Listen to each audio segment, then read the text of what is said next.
बिस्मिल्लाहिर्रहमानिर्रहीम। तो चैप्टर 2 जो हमने स्टार्ट किया हुआ है उसका रिमेनिंग पार्ट हम देखने लगे हैं, क्योंकि पहली जो वीडियो थी वो बहुत लॉन्ग हो चुकी थी। अगर हम सारा chapter with in the single video cover करते तो एक बहुत ही लॉन्ग वीडियो बन जाती। तो लेट्स गेट स्टार्टेड। तो सबसे पहले हमने देखा सेल का स्ट्रक्चर, अब हम देखने लगे हैं सेल का फंक्शन। तो सेल को सर्वाइव करने के लिए क्या चाहिए? न्यूट्रिएंट्स चाहिए। अब ये न्यूट्रिएंट्स जो हैं ये सेल में किस तरह से मूव करेंगे, इसके पास में three processes are there. First पर हमारे पास है डिफिजन, एक्टिव ट्रांसपोर्ट, और नंबर 3 पर वो हमें बताता है देयर इज एंडोसाइटोसिस। तो ये 3 प्रोसेसेस हैं जिसके थ्रू सेल जो है सब्सटेंसेस की कर सकता है, इंजेक्शन कर सकता है, उनको इंजेस्ट कर सकता है। तो अब जो diffusion and active transport are very simple और हम इनको देख भी चुके हैं। जो नेक्स्ट हमारे पास जो है वो एंडोसाइटोसिस है। तो जो एंडोसाइटोसिस में क्या होता है, वेसिकल की फॉर्म में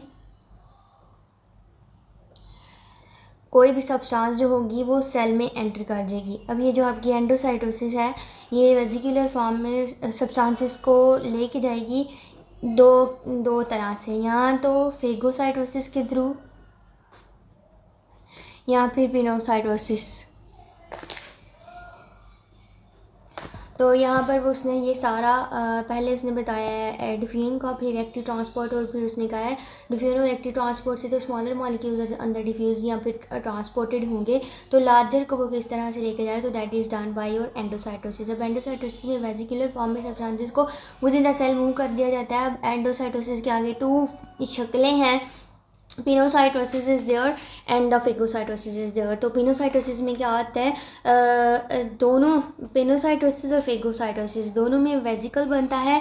जिस भी सब्सटेंस की हमें चाहिए, इंजेक्शन चाहिए, तो उसको पहले उसका वेसिकल बना के तो फिर उसको सेल के अंदर मूव कर दिया जाता है। किस तरह से वेसिकल बनता है ये उसने यहाँ पर बताया हुआ है। कहता है सबसे पहले जिस भी पार्टिकल की इंजेक्शन चाहिए वो आएगा, वो उसका सेल मेम्ब्रेन जो है आपके सेल की जो आउटर कवरिंग है उस पर आकर वो अटैच्ड होगा। वो अटैच किस तरह से होगा, जो आपकी सेल मेम्ब्रेन है वहाँ पर प्रेजेंट है रिसेप्टर्स।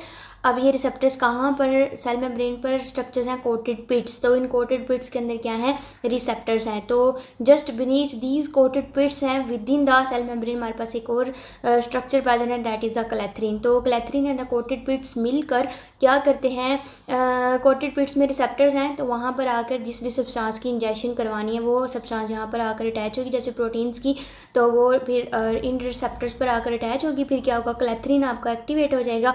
क्लैथरीन क्या करेगा, ये जो सेल मेम्ब्रेन का वो पार्ट जहाँ पर आकर प्रोटीन अटैच हुए रिसेप्टर से, और रिसेप्टर लिगेंड एक कॉम्बो बन गया है, तो फिर उसके बनने के बाद क्या होगा, जो क्लैथरीन होगा वो इसको एक्टिवेट कर देगा और एक इमेजिनेटेड, यू कैन सी द इनवेजिनेटेड पिट बना देगा। अब ये इनवेजिनेटेड पिट जो है इसको सेपरेट कर दिया जाता है cell membrane through the action of their actin and the myosin proteins. वो कंट्रैक्टाइल हैं तो वो कंट्रैक्ट करेंगे, तो इस तरह से आपका जो वेसिकल है पिनोसिटिक वेसिकल या फिर फेगोसिटिक वेसिकल, उसको सेल मेम्ब्रेन से सेपरेट कर दिया जाता है। तो ये जो मैकेनिज्म है वेसिकल बनने की, it's same for your pinocytic vesicles and for your phagocytic vesicles. तो पिनोसिटिक एंड फेगोसिटिक वेसिकल्स में डिफरेंस क्या है, तो जो पिनोसिटिक है वो स्मॉलर सब्सटेंसेस को अंदर वेसिकुलेट करेगा, अंदर उनको इंजेस्ट करवाएगा, including the larger proteins. Even larger proteins को भी पिनोसाइटोसिस से करवाया जाता है। और फेगोसाइटोसिस में आता है लार्जर मॉलिक्यूल्स, जैसे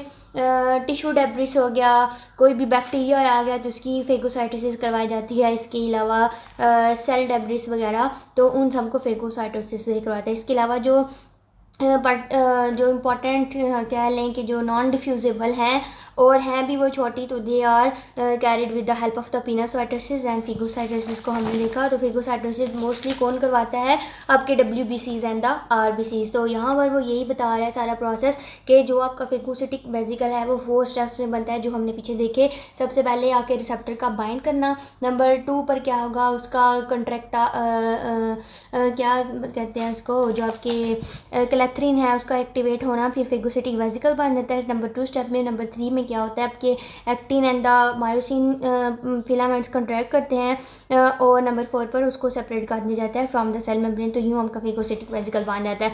तो नेक्स्ट यहाँ पर वो हमें बताता है जो आपका फेगोसिटिक वेसिकल बना सेल के अंदर उसको पिंच कर दिया गया, उसको विद इन द सेल जो है वो धकेल दिया गया। अब उसको विद इन द सेल जो मूव कर दिया गया, अब उसकी हमने क्या करवानी, डाइजेशन। तो वो किस तरह से डाइजेस्ट होता है, तो जब हमने लाइसोसोम्स को पढ़ा तो हमने कहा लाइसोसोम्स के अंदर क्या है, हाइड्रोलाइसिस है। तो ये हाइड्रोलाइसिस डाइजेस्टिव एंजाइम्स हैं। तो बेसिकली लाइसोसोम्स को हम कह सकते हैं it's the digestive system of the cell, और डाइजेस्टिव सिस्टम के अंदर जो आपके डाइजेस्टिव ऑर्गन्स है वो क्या आपका डाइजेस्टिव वेसिकल। अब ये डाइजेस्टिव वेसिकल किस तरह से बनता है, जैसे ही फेगोसिटिक वेसिकल आ गया सेल के अंदर, फेगोसिटिक भी हो सकता है पिनोसिटिक भी हो गया, अब ये वेसिकल सेल के अंदर आ गया। अब इस वेसिकल की डाइजेशन के लिए लाइसोसोम्स वहाँ पर मूव किए। लाइसोसोम्स में क्या है, डाइजेस्टिव एंजाइम्स है। तो combo of this pinocytic vesicle and this lysosomal vesicles together makes the digestive vesicle which is the organ of the digestive organ of the cell, और वो किसका फर्द आगे पार्ट है, that is the part of the lysosomes. तो यहाँ पर वो सब कुछ बताता है। तो लाइसोसोम्स हमने देखा था किस किस की डाइजेशन वो करवाता है, तो लार्जर को वो स्मॉलर में स्प्लिट कर देता है। स्मॉलर में इसलिए स्प्लिट करता है ताकि वो मोर डिफ्यूजेबल हो जाएं, जैसे प्रोटीन्स को छोटे छोटे अमाइनो एसिड्स में कन्वर्ट कर दिया जाता है, carbohydrate to the glucose and the fats को फैटी एसिड्स में कन्वर्ट कर दिया जाता है। तो यहाँ पर उसने ये सारा बताया था। इसके अलावा ऐसे पार्टिकल्स जिनकी डाइजेशन सेल ने नहीं की, जो नहीं हो रहे, वो जो इनडाइजेस्टिबल रह गए हैं, तो फिर उनको सेल से मूव आउट कर दिया जाता है। तो किसको मूव आउट कर दिया जाएगा, जिनकी डाइजेशन नहीं हुई, तो वो with in the residual body में उनको पैक कर दिया जाते हैं। देन जो है वो सेल से out of the cell move कर दिया जाता है with the help of the exocytosis. तो ये सारा था डाइजेशन ऑफ द सेल। अब यहाँ ऊपर वो बता रहा है जो लाइसोसोम्स हैं वो डाइजेशन के अलॉन्ग 3 और प्रोसेसेस हैं जिसमें वो इन्वॉल्व है, that is the regression, autolysis and the autophagy. तो रेग्रेशन में क्या होता है, सेल ईटिंग होती है। तो सेल ईटिंग टिश्यू रेग्रेस हो जाते हैं, टिश्यूज़ का जो है वो साइज़ है वो बिगर से स्मॉलर हो जाता है। तो ये रेग्रेशन की हमारे पास कुछ पर्टिकुलर साइज़ हैं, जैसे यूट्रस में आफ्टर प्रेगनेंसी या लार्ज यूट्रस को स्मॉलर में करने के लिए वहाँ पर क्या होता है, tissue regression by your lysosomes. इसके अलावा भी होता है जैसे मेमरी ग्लैंड आफ्टर लैक्टेशन, तो वहाँ पर ये होगा। तो इस तरह से वहाँ पर रेग्रेशन ऑफ द होती है टिश्यूज़। और हमारे पास 2 टर्म्स हमारे पास, ऑटोलिसिस एंड ऑटोफेगी। तो ऑटोलिसिस एंड ऑटोफेगी में क्या डिफरेंस है, ऑटोलिसिस में क्या होगा, पूरे का पूरा सेल जो है वो रिप्लेस कर दिया जाएगा। डैमेज सेल को, ऑब्वियसली डैमेज सेल की हमें नहीं ज़रूरत, तो उसको रिप्लेस कर दिया जाता है with the process of the autolysis and which is done by the lysosome. इसी तरह हमारे पास ऑटोफेगी है, तो ऑटोफेगी में सेल के अंदर जो वॉर्न आउट ऑर्गेनेलीज हैं, जो इस काबिल नहीं रही कि वो अपना फंक्शन फर्दर परफॉर्म कर सकें, तो फिर उनको कैसे कर दिया जाता है, रिप्लेस कर दिया जाता है, रिमूव कर दिया जाता है with help of the autophagy. तो ऑटोफेगी में हमारे पास अगर हम एग्जांपल लें तो जो आपकी माइटोकॉन्ड्रिया है वो 10 डेज तक रह सकती है, तो उसको बाद में फिर रिप्लेस कर दिया जाता है with the process of the autophagy, और फिर न्यू जो है वो माइटोकॉन्ड्रिया वहाँ पर लाई जाती है। तो इस तरह से recycling of the cell organelles आती है। तो जो आपके लाइसोसोम्स हैं वो उसने ऑटोलिसिस करवाई, रिग्रेशन करवाई, ऑटोफेगी करवाई। इसके अलावा जो बैक्टीरियल सेल्स भी अगर इन्वेड कर रहे हैं बॉडी में, तो उनको भी आगे डिस्ट्रॉय कर दिया जाता है। तो जो आपके बैक्टीरियल सेल्स हैं उनके अंदर क्या है, बैक्टीरियल सेल्स में हमारे हार्मफुल सब्सटेंसेस हैं, तो उन हार्मफुल सब्सटेंसेस को डिटॉक्सिफाई करने के लिए आपका जो लाइसोसोम है इसमें बैक्टीरिसाइडल एजेंट्स हैं। अब ये जो बैक्टीरिसाइडल एजेंट्स हैं इनमें 3 किस्म के आपके पास फर्दर केमिकल्स है, that is the lysozyme, lactoferrin and the जो एसिड है उसकी भी पीएच कितनी है 5। तो जितनी कम पीएच उतना ज़्यादा एसिडिक होता है, तो फिर ये पीएच जो है वो उसकी मेटाबॉलिज्म को क्या कहते हैं रोक देता है।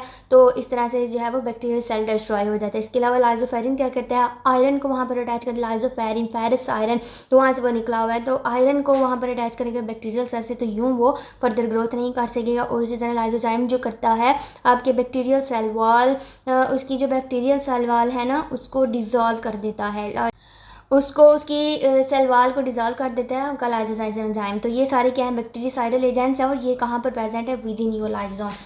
नेक्स्ट पेज पर हमें वो बताता है आपकी organelles which are involved in making some compounds कह लें, कुछ substances essential for the proper functioning of your cell. So they are produced by the endoplasmic reticulum and modified within the Golgi apparatus. तो endoplasmic reticulum के function को हम बहुत अच्छे तरीक़े से कर चुके हैं। हमने देखा ये वेसिकुलर ट्यूबुलर फॉर्म में है, सिस्टर्नी है इसमें, और ये इसकी 2 किस्म हैं हमारे पास, that is the rough endoplasmic reticulum and the smooth endoplasmic reticulum. तो हमने एक पाथ है आपको बताया था जिसको हमेशा याद रखें। चीज़ें बनती हैं आपके एंडोप्लाज्मिक रेटिकुलम में, वो चीज़ें फिर फॉर एग्जांपल प्रोटीन प्रोडक्ट्स बनते हैं एंडोप्लाज्मिक रेटिकुलम में, वो फिर आगे ट्रांसफ़र होंगे आपके गोल्जी एपरेटस के अंदर। फिर गोल्जी एपरेटस में आकर उनकी प्रोसेसिंग होती है, they are packed and then moved out of the cell. तो एंडोप्लाज्मिक रेटिकुलम में बने प्रोटीन्स, आगे प्रोटीन्स कैसे बनते हैं, राइबोसोम्स की मदद से। तो यहाँ पर उसने ये सारा बताया हुआ है कि प्रोटीन्स एंडोप्लाज्मिक रेटिकुलम में बने। स्मूथ एंडोप्लाज्मिक रेटिकुलम की जो एंडोप्लाज्मिक रेटिकुलर स्पेसिस है, मैट्रिक्स है उसका, वहाँ से वो ट्रेवल करता हुआ गोल्जी एपरेटस के पास आया। फिर गोल्जी एपरेटस पर उसकी फर्दर प्रोसेसिंग हुई, तो फिर it's then moved out of the cell. Lipid synthesis done by your smooth endoplasmic reticulum. तो लिपिड सिंथेसिस अब सेल स्ट्रक्चर बनाने में भी हमें हेल्प कर रहा है आपकी smooth endoplasmic reticulum. Smooth endoplasmic reticulum क्या बना रही है, लिपिड। तो essentially important lipids for your cell क्या है, फॉस्फोलिपिड्स एंड द कोलेस्ट्रॉल।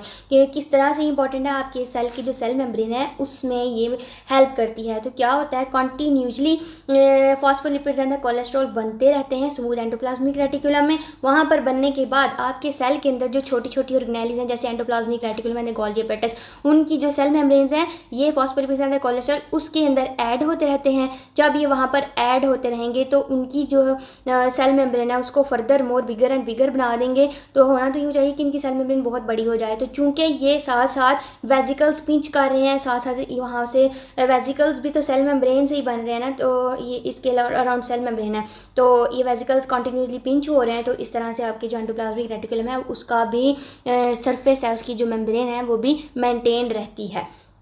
तो नेक्स्ट वो हमें इसके अलावा बता रहा है जो आपकी स्मूथ एंडोप्लाज्मिक रेटिकुलम है इसके कौन से फंक्शंस हैं। It provides the enzymes that control the glycogen break down when glycogen to be use for the energy. Glycogen stored form है और ग्लूकोज जो है readily available for being used to the energy. तो वो smooth endoplasmic reticulum में होता है। Detoxification वो करवाता है। इसके अलावा जो डिटॉक्सिफिकेशन वो किस तरह से, तो वो डिटॉक्सिफिकेशन करवा रहे हैं with the helps of the coagulation, यहाँ पे वो ऑक्सीडेशन, यहाँ पे हाइड्रोलिसिस करवा देगा। तो ये था सारा हमारे पास एंडोप्लाज्मिक रेटिकुलम का स्ट्रक्चर, और उसने स्ट्रक्चर नहीं सॉरी उसका फंक्शन वो किस तरह से परफॉर्म कर रहा है। तो नेक्स्ट हमारे पास है गोल्जी एपरेटस।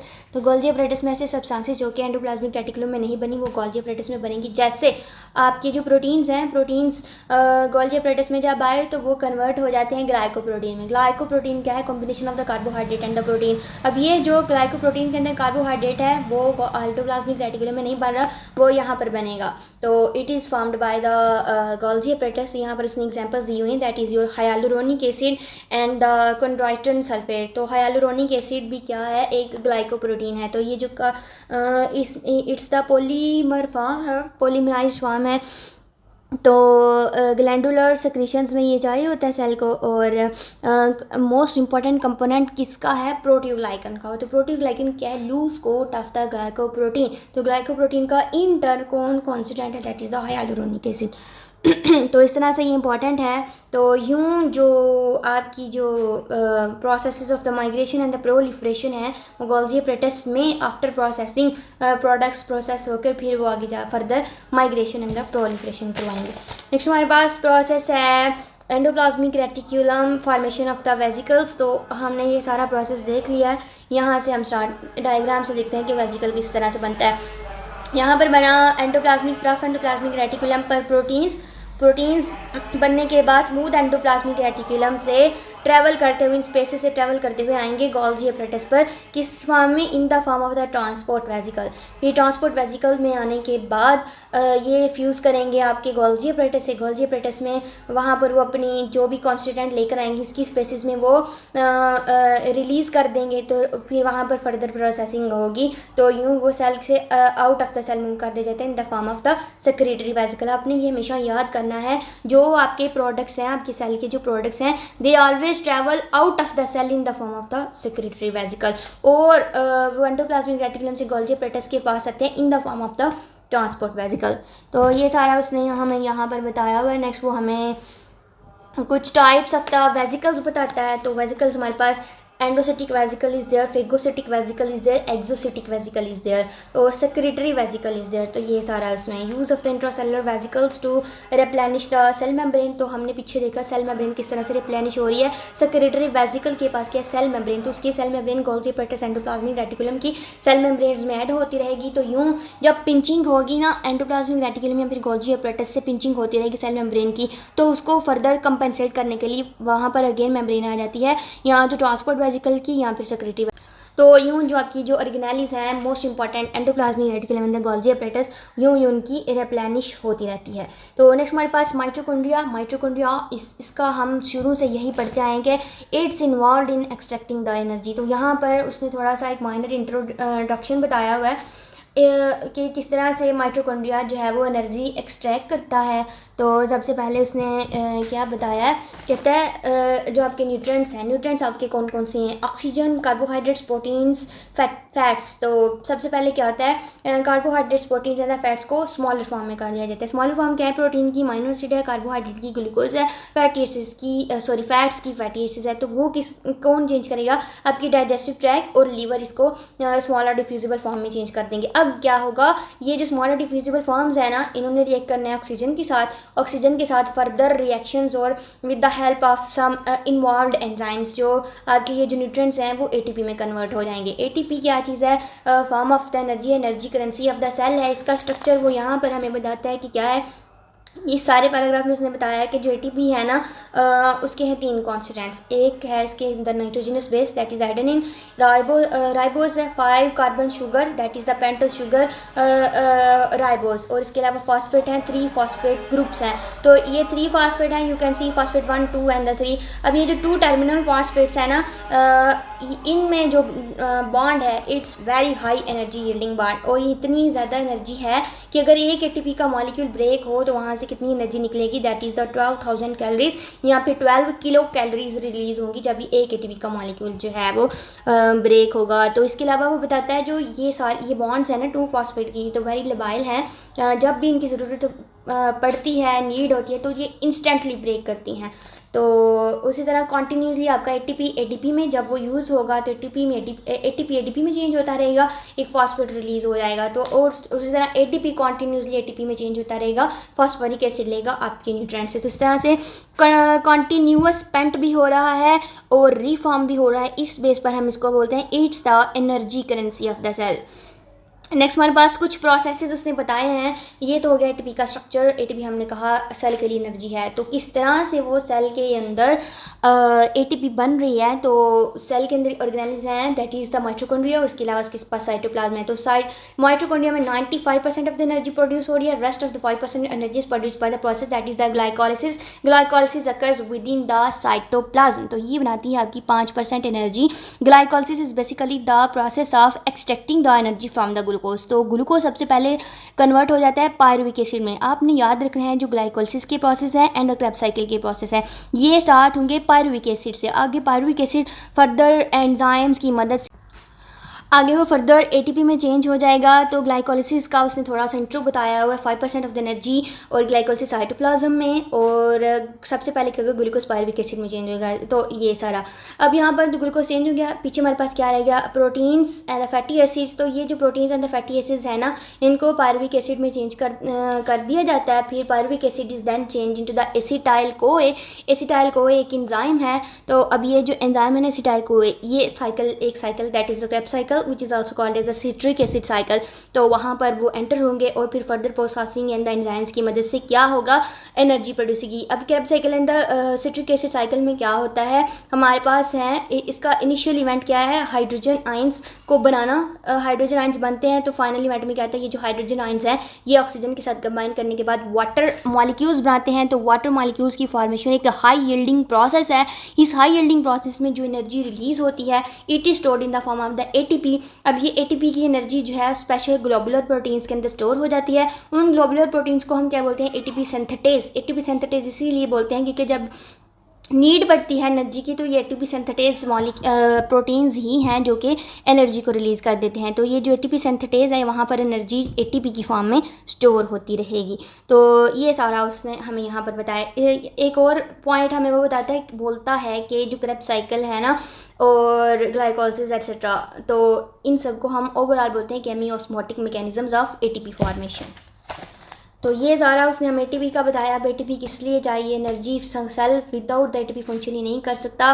सेल की ऑलमोस्ट जितने भी प्रोसेस हैं उसके ट्रांसपोर्ट से लेकर उसकी ऑर्गेनेली न्यू ऑर्गेनेली फॉर्मेशन, इसके अलावा इवन द सेल मूवमेंट में सेल ने कोई भी हरकत करनी है, कोई सिग्नल ट्रांसफ़र करना है, इट रिक्वायर्स द एटीपी। तो यूँ जो है एटीपी अपना किरदार अदा करती है to maintain the cell functioning. तो हमारा सेल फंक्शनिंग हो गया है डन। अब हम आने लगे हैं लोकोमोशन ऑफ द सेल की तरफ। तो लोकोमोशन में हमारे पास skeletal muscles, cardiac muscles and skeletal and cardiac muscles हमें पता है वो मूव करते रहते हैं।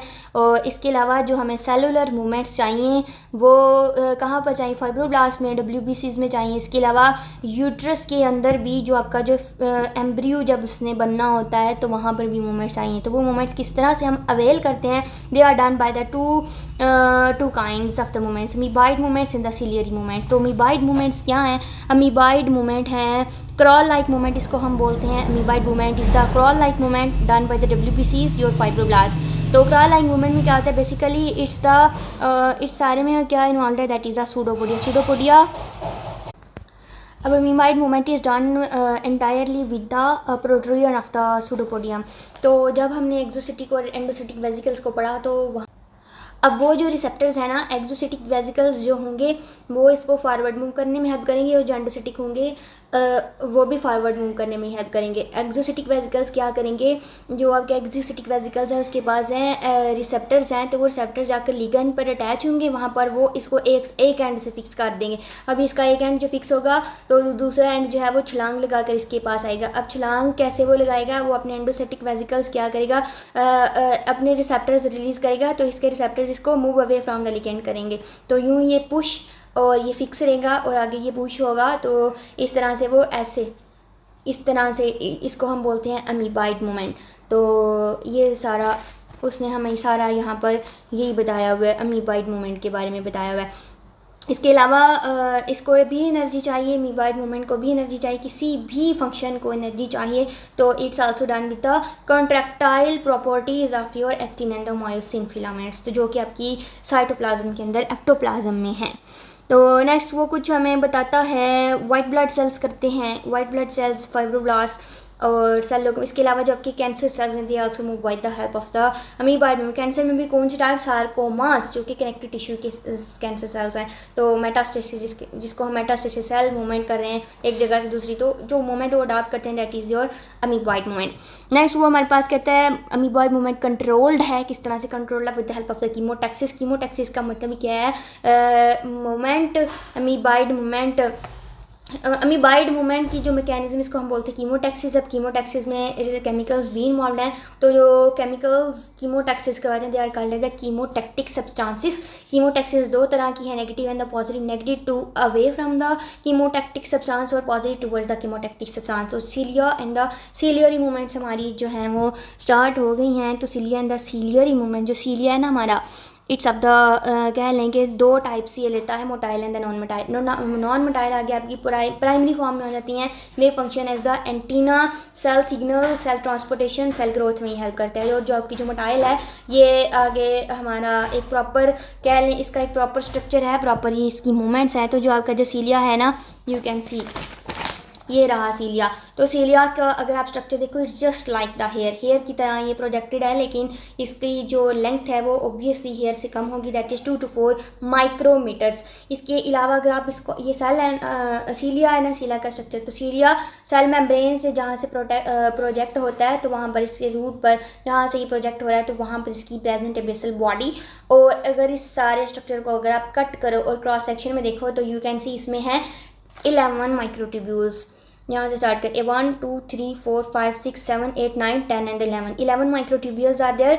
अब 11 में से आप 11 में से भी अगर आप 9 को देखो तो वो डबल है, 9 डबल ट्यूब्यूल्स हैं, और जो सेंटर में 2 हैं तो they are the 2 single tubules. तो ये इसका सीलिया का स्ट्रक्चर हो गया। और ये विप लाइक मूवमेंट्स प्रोवाइड करता है, मोस्टली यूट्रस में विप लाइक मूवमेंट्स के थ्रू जो है मूव करता है, एम्ब्रियो मूव करता है। इसके अलावा इसको एनर्जी, यहाँ पर वो mechanism of the ciliary movement, पहले टिप मूव करती है और फिर बाकी जो है वो सारा मूव करता है। और काउंट उसने बताया हुआ है सीलिया का, जो तो है ना नॉन मटाइल सीलिया, वो 1 पर सेल है, लेकिन जो ये सीलियरी मूवमेंट है ना मोटाइल जो है ये मैनी पर सेल होगा, और एपिथेलियल में 200 पर सेल है। इसके अलावा जो इसको भी एटीपी चाहिए, अब ये एटीपी कहाँ से आएगी, एक प्रोटीन है that is called as the dynein protein. तो डायनिन प्रोटीन एटीपी सिंथेटेज है, एंजाइमेटिक एक्टिविटीज़ की सबको कंट्रोल कर रहा है।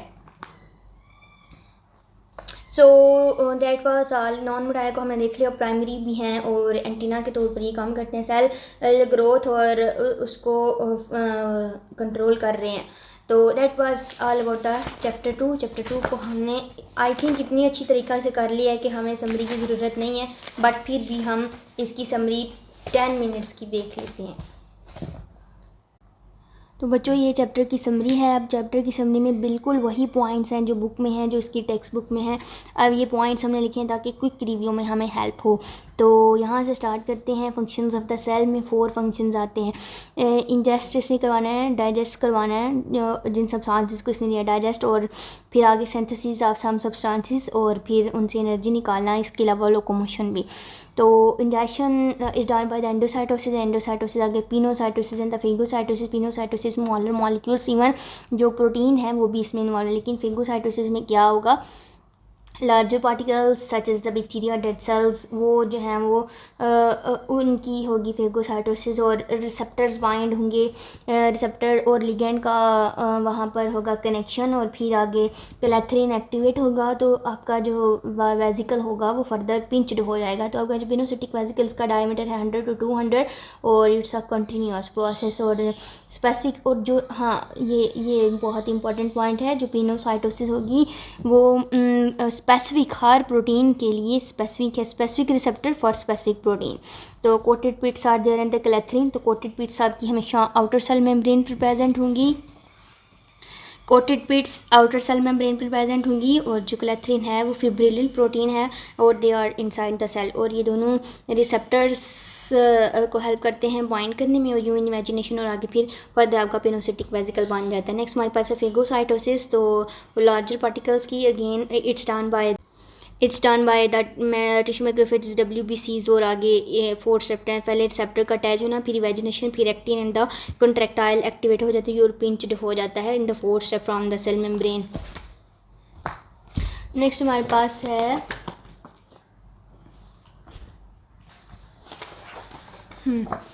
तो आया जो हमारे पास वेजिकल आया, पिनोसिटिक वेजिकल या फिर फेगोसिटिक वेजिकल कह लें, तो वो आया। तो उसको डाइजेस्ट करवाने के लिए वहाँ पर लाइसोसोम्स मूव कर गए। You can see double layered है, इसके अंदर है हाइड्रोलाइसिस। तो हाइड्रोलाइसिस और फेगोसिटिक वेजिकल प्लस, तो इसको हम बोलते हैं डाइजेस्टिव वेजिकल। अब ये जो डाइजेस्टिव वेजिकल है ना, इसको हम सेल का डाइजेस्टिव ऑर्गन भी बोलते हैं। इसके अंदर हाइड्रोलाइसिस है। हाइड्रोलाइसिस प्रोटीन्स और कार्बोहाइड्रेट्स को डिफ्यूजिबल फॉर्म्स में चेंज कर देते हैं, और जो बाकी रह जाता है वो रेसिजुअल बॉडी में एक्सोसाइटोज कर दिया। अब रेसिजुअल बॉडी के अंदर क्या है, इनडाइजेस्टिबल मटेरियल है। तो नेक्स्ट हमारे पास रेग्रेशन एंड द ये digestion, regression and autolysis and autophagy is done by the lysosomes.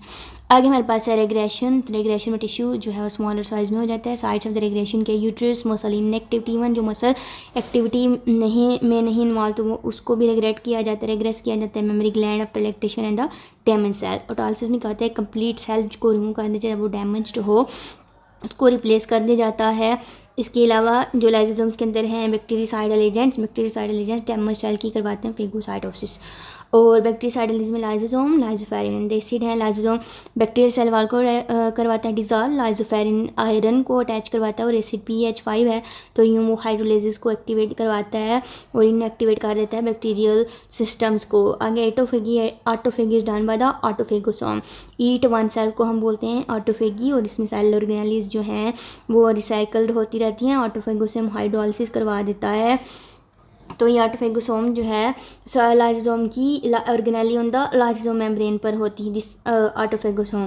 तो यूँ ओवरऑल लाइसोसोम हमें routine turn over of the cytoplasmic components provide करता है, टिश्यू डेवलपमेंट में भी हमें हेल्प करता है, cell survival in scarcity and homeostasis, और यूँ it's led to the homeostasis. Next हमारे पास है सेल स्ट्रक्चर सिंथेसिस।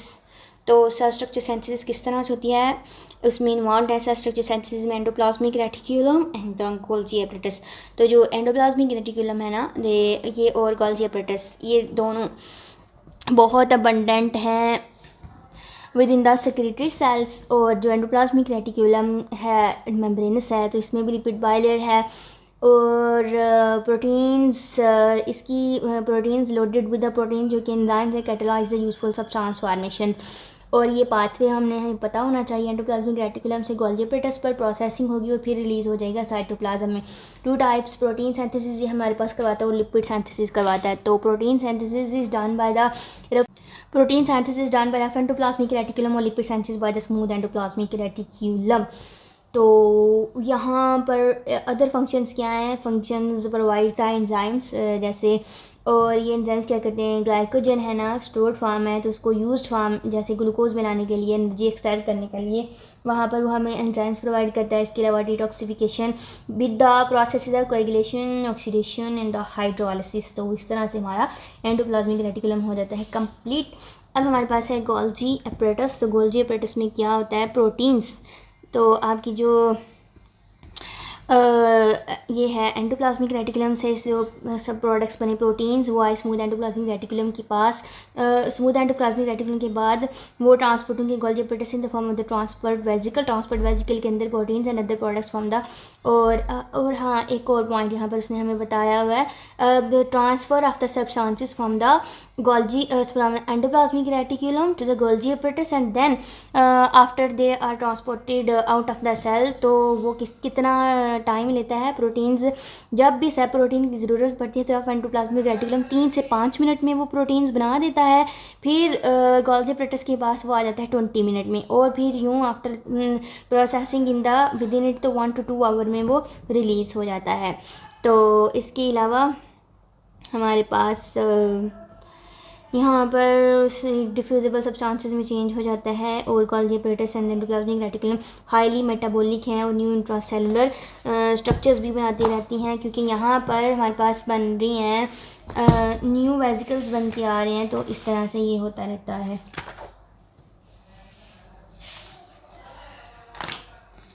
नेक्स्ट उसने माइटोकॉन्ड्रिया का बताया था। तो mitochondria extract energy from the nutrients क्या है, कार्बोहाइड्रेट, ग्लूकोज, फैट्स एक्सेट्रा। तो वो ऑक्सीजन के साथ रिएक्ट करने और एनर्जी रिलीज होगी। तो एटीपी का उसने स्ट्रक्चर बताया, nitrogenous base pentose 3 phosphoric acid, high energy phosphate bond है, 12 किलो कैलोरीज वो रिलीज़ करता है, वेरी लाइबल है, जब भी ज़रूरत हो तो इंस्टेंटली स्प्लिट हो जाता है। ATP to ATP and ATP to ATP continuously change हो जाता होता रहता है, इसलिए हम इसको बोलते हैं energy currency of the cell. Chemical processes जो कि एटीपी बनाने में इन्वॉल्व हैं, glycolysis and the Krebs cycle. Glycolysis cytoplasmic, Krebs cycle in the matrix of the mitochondria में होती रहेगी। तो 5% by the glycolysis and 95% by energy by your mitochondria. और क्रेब्स साइकिल एसिटाइल को ये क्या करता है, जो आपके न्यूट्रिएंट्स है ना उसको CO2 में डिफ्यूज़, CO2 और H2 में कर देगा, तो CO2 डिफ्यूज़ हो जाएगा और H2 आगे O2 में से कंबाइन करके वाटर मॉलिक्यूल बनाएगा, जो कि हाईली एनर्जी यील्डिंग है।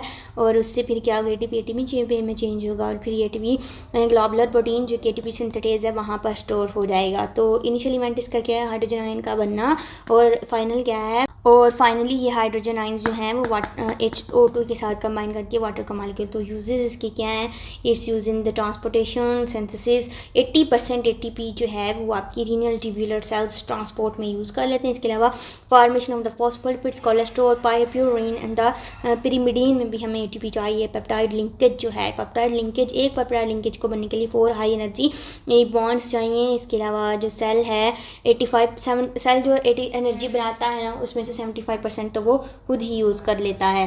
तो यूँ ATP mitochondria as the power house of the cell काम करता है। तो ये लास्ट टॉपिक हमारा रह गया, that is the cell locomotion.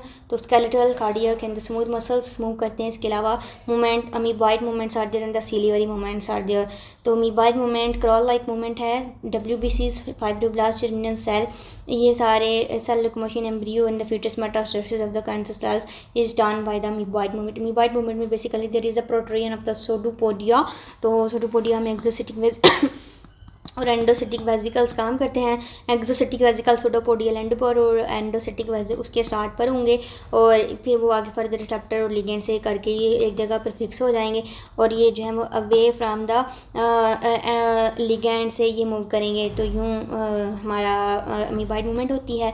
तो इसको भी ATP चाहिए। Actin and the protein molecules जो हैं साइटोप्लाज्म में वो भी एक्ट करते हैं। इसके अलावा कैल्शियम आयंस भी इसमें इन्वॉल्व है। और कीमोटैक्सिस में it's the contains amoeboid movements और कंट्रोल्स द अमीबॉइड मूवमेंट्स। और इस प्रोसेस को कीमोटैक्सिस जो सब्सटेंसेस ये प्रोसेस करवाती हैं they are called the chemotactic substance, negative and the positive toward or away. तो इस तरह से हमारी सेल लोकोमोशन हो गई।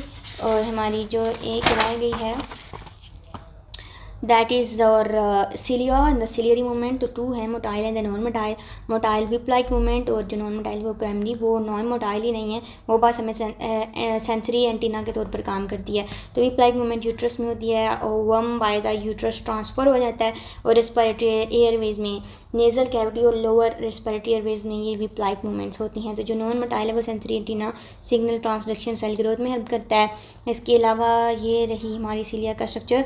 2 to 4 माइक्रोमीटर है इसकी लेंथ है। Cell covered with the cell membrane है और 11 माइक्रोट्यूब्यूल्स आर देयर। इनमें 9 डबल हैं और 2 सिंगल हैं और वो भी सेंट्रल हैं। जो 2 सिंगल हैं वो सेंट्रल हैं। और बेसल बॉडी से ये आउट ग्रोथ है मैंने सिलिया पर cell, for example 200 cilia from the P. तो और एक्सोनिन को हमने मिस कर दिया था। ये जो सारा क्रॉस सेक्शन के अंदर ये सारा जो कम्प्लेक्स स्ट्रक्चर प्रेजेंट है ना, इसको हम बोलते हैं एक्सोनिन। तो एक्सोनिन जो है मूवमेंट के लिए एनर्जी कहाँ से लेगा? ATP एक प्रोटीन है, दैट इज़ द प्रोटीन डायनिन। तो वहाँ से ये अपनी एनर्जी एक्सक्राइब करता है। तो that was all about the chapter 2। If you like this manner please